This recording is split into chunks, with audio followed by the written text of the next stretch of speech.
Namaskar everyone, welcome back to my channel. This is Tejaswini Sharma, your guide for commerce.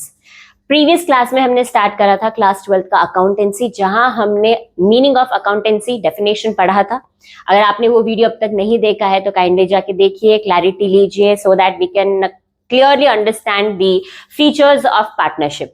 But ये शुरू करने से पहले brief out करते हैं पार्टनरशिप का मतलब जो हमने पढ़ा था।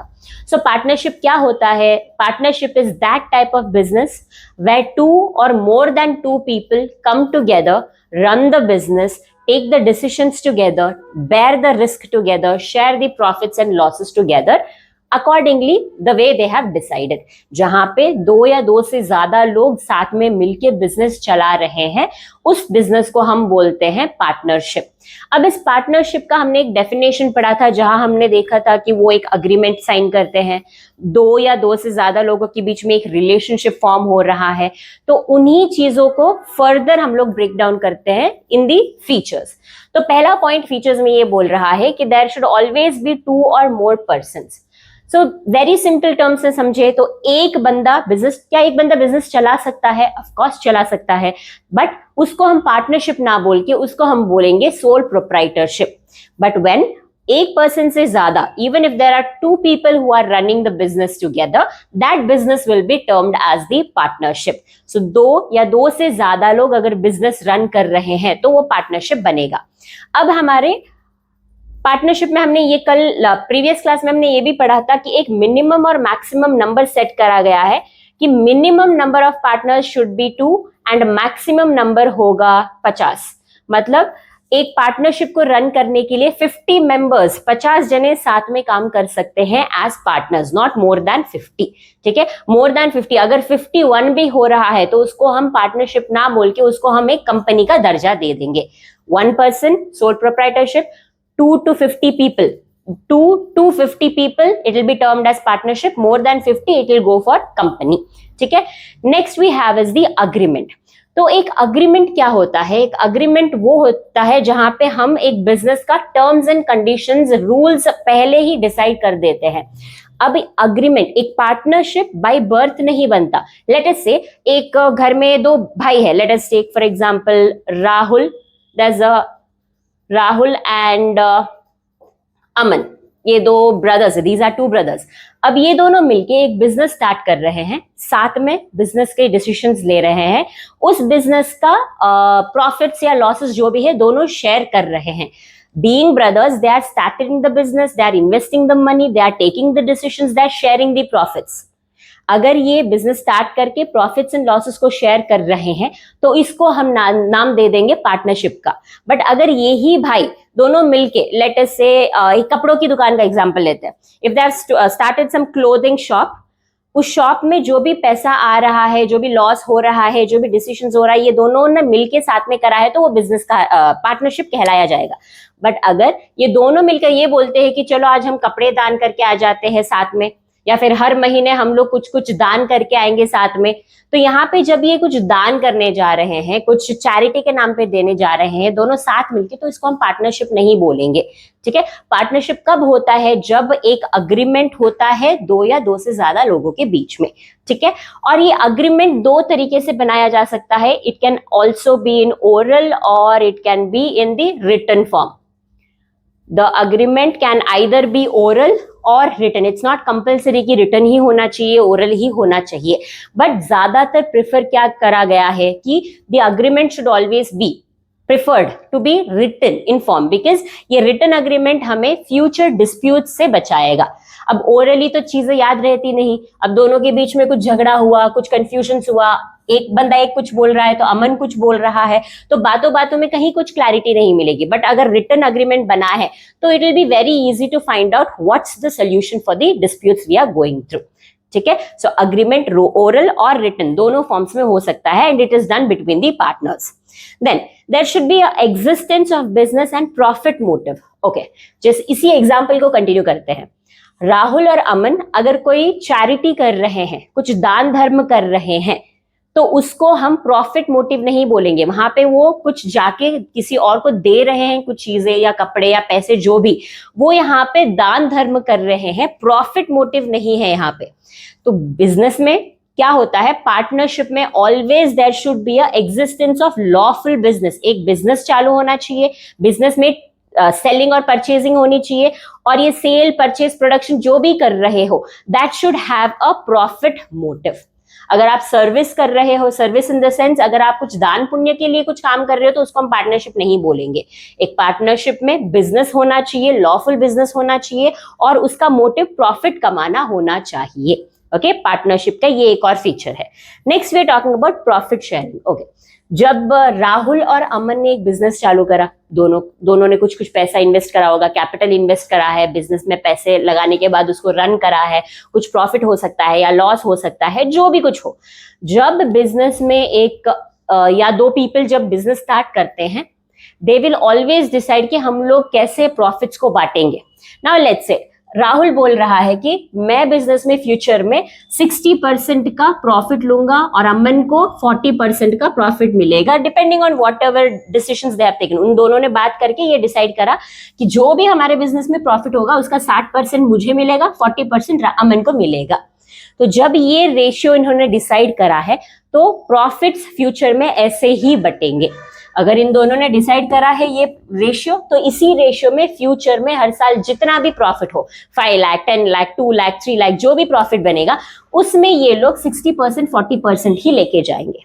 ठीक है, एक क्वेश्चन तो आपके दिमाग में अभी आया होगा, मैम प्रॉफिट आ रहा है तो 60-40% में ये ले जा रहे हैं, what if there is a loss in the business?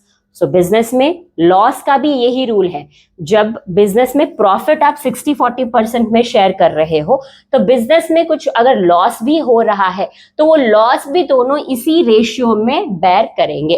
Business में प्रॉफिट हुआ तो इनका रेशियो 6:4 है, तो अगर बिजनेस में कोई लॉस भी हो रहा है तो भी उस लॉस को ये लोग बेयर करेंगे 6:4 के रेशियो में ही। ठीक है, और अगर इनको ये लॉस हुआ और अगर कोई दूसरे रेशियो में इनको डील करना है, दूसरे रेशियो में लॉसेस को बांटना है, तो इनको इनके अग्रीमेंट में, जो यहाँ पे ये अग्रीमेंट बनाएंगे उस अग्रीमेंट में मेंशन करना पड़ेगा। अगर ऐसा कुछ मेंशन नहीं है तो प्रॉफिट्स एंड लॉसेस दोनों सेम रेशियो में बटेंगे, दोनों या तीनों या चारों जितने भी पार्टनर्स हैं उनके बीच में।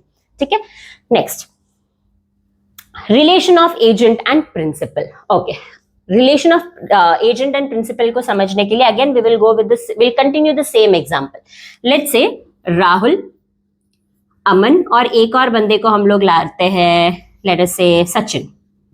There are 3 partners now. अभी 3 पार्टनर्स है। अभी राहुल ने, यहाँ पे हम लोग एक दुकान का ही एग्जांपल लेते हैं ताकि इजीली आप समझ जाओ। तीनों जनों ने एक लेटर से कपड़ों की दुकान खोल रखी है, तीनों पार्टनर्स हैं। अभी लेटर से आप ही कस्टमर हो, आप बिजनेस में आए, कपड़े खरीदने आए, दुकान पे आए, कपड़े खरीदते टाइम आपको मिला था राहुल। ठीक है, अमन और सचिन लेटर से अवेलेबल नहीं थे, आपने राहुल से बात करी। अब राहुल से आपने लेटर से खरीदी 4 साड़ियां। एग्जाम्पल ले लो, लड़के हो अगर तो अपनी मम्मी के लिए, बहन के लिए साड़ियां खरीद रहे हो, ठीक है, जो भी है।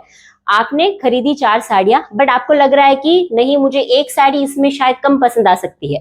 तो राहुल ने बोला ठीक है मैडम, ठीक है सर, आप क्या करो, ये चारों साड़ियां ले जाओ, आपको जो पसंद आए रख लेना, अगर कुछ 1-2 साड़ी पसंद नहीं आ रही है तो मुझे वापस रिटर्न कर देना, मैं ले लूंगा।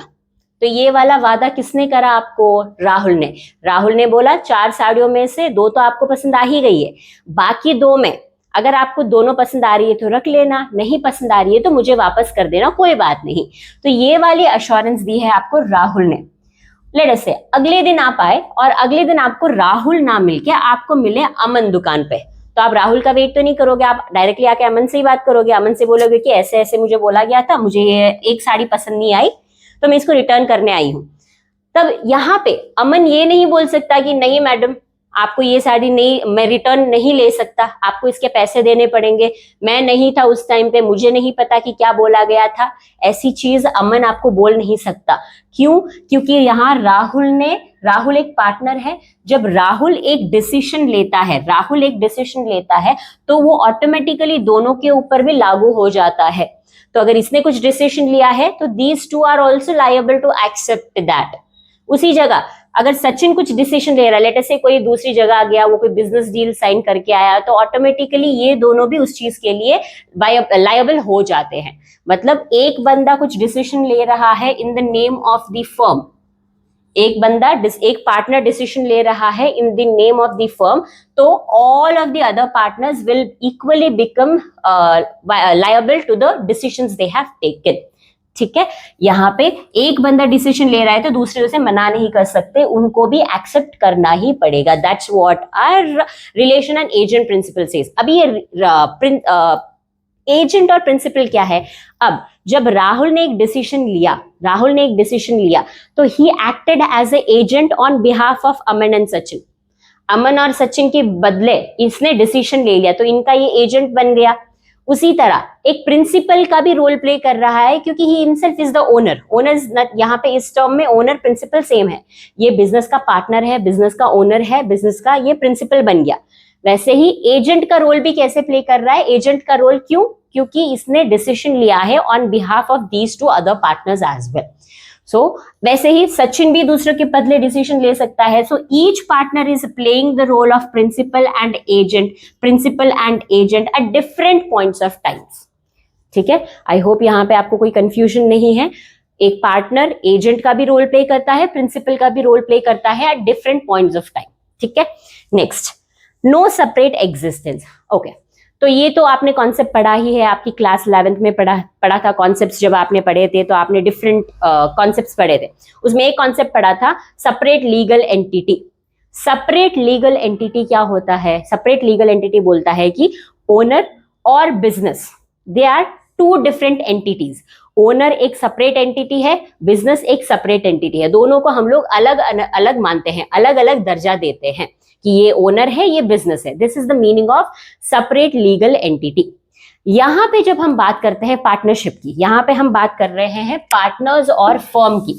जब हम बोलते हैं एक पार्टनरशिप फर्म है और दी पार्टनर्स है, जब बिजनेस में हम पार्टनर्स और ओनर्स की बात करते हैं, यहां पे क्लैरिटी ले लीजिए, from the point of law के पर्सपेक्टिव से पार्टनर और फर्म दोनों एक ही है। They are not treated separately, they have no separate existence.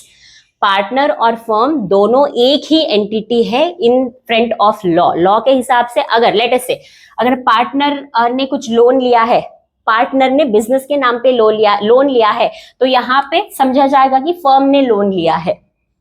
ठीक है, यहाँ पे दोनों को एक ही माना जा रहा है। They are not separate in nature. But when it comes to accounts point of view, जब हम बुक्स ऑफ अकाउंट्स मेंटेन करते हैं, जब हम बिजनेस में बुक्स ऑफ अकाउंट्स मेंटेन करते हैं, तब हम फर्म और पार्टनर को सेपरेट ट्रीटमेंट करते हैं। यहाँ पे दोनों को सेपरेट ट्रीट करते हैं। क्यों? मतलब हम लोग फर्म के नाम पे अकाउंट्स बनाते हैं एंड पार्टनर्स को सेपरेटली ट्रीट करते हैं, क्योंकि यहाँ पे फर्म बिजनेस विल अज्यूम कि फर्म में काम हो रहा है। सोल प्रोप्राइटरशिप में हम क्या करते थे? एक ही अकाउंट्स बनाते थे। We were treating both of them from the law point of view also the same. यहाँ पे पार्टनरशिप फर्म में लॉ के हिसाब से these two are not separate in nature, but accounts बनाते टाइम हम इनको सेपरेट दर्जा देके अकाउंट्स ऑफ पार्टनर्स अलग बनाते हैं और अकाउंट्स ऑफ बिजनेस अलग से बनाते हैं। ठीक है, next last we have is the unlimited liability. ये अनलिमिटेड लायबिलिटी क्या होता है? नाउ इसको एक छोटे से एग्जाम्पल से समझते हैं। ज्यादा नहीं एक्सप्लेन करूंगी इसको, क्योंकि बहुत सिंपल सा कॉन्सेप्ट है, बहुत अच्छे से समझ आ जाएगा। अब देखिए, लेट अस से बिजनेस ने कुछ फर्नीचर खरीदा है। बिजनेस ने फर्नीचर खरीदा, लेट अस से विल अज्यूम 10 लाख रुपए का फर्नीचर खरीदा है बिजनेस के नाम पे। ठीक है, और बिजनेस को अभी पे करना है, फर्म को पे करना है कितना? 10 लाख रुपीज पे करना है। But business is able to pay let us suppose only 8 lakh rupees. अभी बिजनेस के पास और पैसा नहीं है ये 10 लाख रुपीज पे करने का। तब इस सिचुएशन में क्या होगा? इफ द फर्म का पैसा यूज करके हम लोग एक पेमेंट नहीं कर पा रहे हैं, आउटसाइडर को जो पेमेंट करना है वो पेमेंट हम नहीं कर पा रहे हैं, तो बिजनेस में इस पार्टनरशिप फर्म में क्या होगा? The partners will use their personal assets to pay off the balance amount. Payment करना था 10 लाख रुपए का, बिजनेस का पैसा यूज करके सिर्फ 8 लाख रुपीस पे हो रहा है और ज्यादा पैसा है नहीं बिजनेस के पास, तो इस ऐसे सिचुएशन में पार्टनर्स क्या करेंगे, लायबल हो जाएंगे। Partners will be liable to pay the remaining amount using their personal asset. इसको आप घर के एग्जांपल से समझिए। लेट अस से आप your father had to pay somebody some money. Let us say पैसे देने थे आपको, आपके फादर को 10 लाख रुपीस, बट आपके फादर के पास सिर्फ 8 लाख रुपीस है, अब और पैसा उनके पास है नहीं। तब वो क्या करेंगे, लेट अस से आपसे मांग रहे हैं, या फिर आपकी कोई बड़ी बहन है उनके पास पैसे, उनसे पैसे मांग रहे हैं पैसे पेमेंट करने के लिए। तो जब आप घर का ही पैसा किसी और चीज से भी यूज कर रहे हो तो वो हो जाता है हमारा अनलिमिटेड लायबिलिटी। तो बिजनेस में अगर बिजनेस के एसेट्स यूज करके, बिजनेस का पूरा एसेट्स यूज करके भी आप पैसा पेमेंट पूरा नहीं दे पा रहे हो, तो partner will be liable to pay the amount using that personal assets. That's why we term it as unlimited liability. Partners की लायबिलिटी अनलिमिटेड होती है। वो उनका पर्सनल चीजें, पर्सनल लेटर से, पर्सनल अकाउंट से, पर्सनल बैंक अकाउंट से अपनी कार बेच के या फिर बाइक बेच के या फिर ज्वेलरी बेच के या कुछ भी करके अपना पर्सनल आइटम्स को सेल ऑफ करके वो पेमेंट करेंगे, करना ही पड़ेगा। क्यों? क्योंकि पार्टनर्स की लायबिलिटी अनलिमिटेड होती है। ठीक है, आई होप आपको समझ आया यहाँ पे। और अगर कोई कंफ्यूजन है आपको इन कॉन्सेप्ट्स में तो please let me know in the comment section. देखेंगे हम वहां पे, मैं वही के वहीं आपको क्लैरिटी दे दूंगी if you have any confusion with the topic. And here ends our features of partnership, and in next class we will start with the partnership deed. हम पढ़ेंगे पार्टनरशिप क्या होता है, पार्टनरशिप में क्या क्या चीजें आती है, वो सारी चीजें हम क्लैरिफाई करेंगे अगली क्लास में। Until then, please subscribe, like and share the video, and keep supporting so that we can learn together, grow together and score together. Thank you very much.